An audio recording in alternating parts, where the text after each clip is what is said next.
цаг хугацаа дэндүү хурдан өнгөрсөн байна. Нэг мэтгэд бичлэг хийж эхлээд 100 хонсон байна. Өнөөдөр 100 дахь бичлэг маань орж байна. За өглөөнийхөө сүүс айлны ажлыг хийчээд сайхан голын хөвдөө усаараа нүүр гараа угаагаад гэр орноос эвлэгээ ороод ирсэн чи охин маань сүүлийн үед мөлхөөд ирнэ бол тогтгоо байсан. Тэгээ гарыг нь сайхан арчиж байна. За би энэ салфетгийг хэрэглэж байгаа. За энэ салфетыг болохоор витамин Е болон алоэ верагийн холцтой спирт болон савнгийн агуулмжгүй юм элэ. Мөлхөөд өнхрөөд гараад яваад байгаа юм жаргахгүй шүү дээ гэрээс. Баба. Гогогоор баба. За тэгээд гэрээ цэвэрлээд охиныхоо хувцсыг солиочоод сайхан сүүгээ хөөрүүлээд за өнөөдөр өглөөний цайнд сайхан хөөрүүлсэн сүүн хурууд за шинхэн өрөн болон гоё шар тастай борцог идэх чинь. За өнөөдөр угаатал хийнэ. За 2-3 хоногийн өмнө угаатал хийлээ гэж бичлэг хийсэн чинь угаатал хийн гэж юу гэсэн үг гэсэн.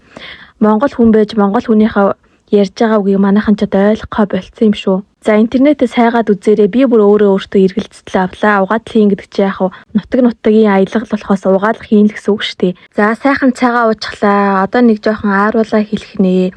Ааруулаа хийж тагаас султгаж авч ийж дараагийнхаа ааруулыг гаргахгүй бол болохгүй болчиход байна. За би сая хот руу нэг жоохон ааруул явуулсан чинь манайхан бас нэлээд очиж авсан билээ. Тэгээд та нартай маш их баярлалаа. За ингээл халуунд чинь нэг сүүс айлны ажил хийсээр ижил өдөр дууст юм дөө. За шинэхэн шахсны харуулаа сайхан төсөж байна.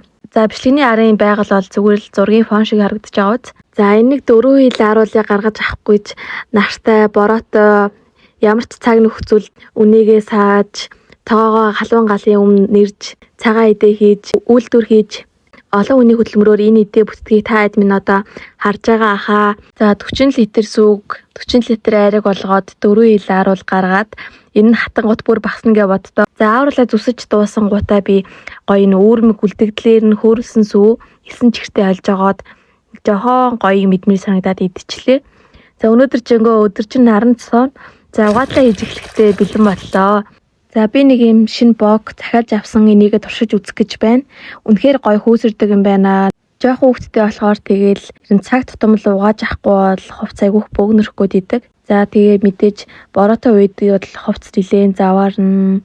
Би чинь тэгээ түрүүн нэг угаах хувцсныхаа талыг нь л угаасаа одоо яг үлдсэнийг угаагаад байж гин. За бас нэг 3-4 цаг наранд суулаа. Ямар ч хийсэн хувцснуудаа бүгдийг нь сайхан угаагаад амжичлаа. За шинэ бок маань хувцсанд үнэхээр гоё өнгө оруулдаг юм байна. За бок болон салфетка TTT outlet захиалгаас захиалж авсан шүү. За тэгээ энэ хүртэл бичлэгийг маань үзсэн та бүхэндээ баярлалаа. Дараагийн бичлэгээр уулзцаая. Баярлалаа. Баяртай.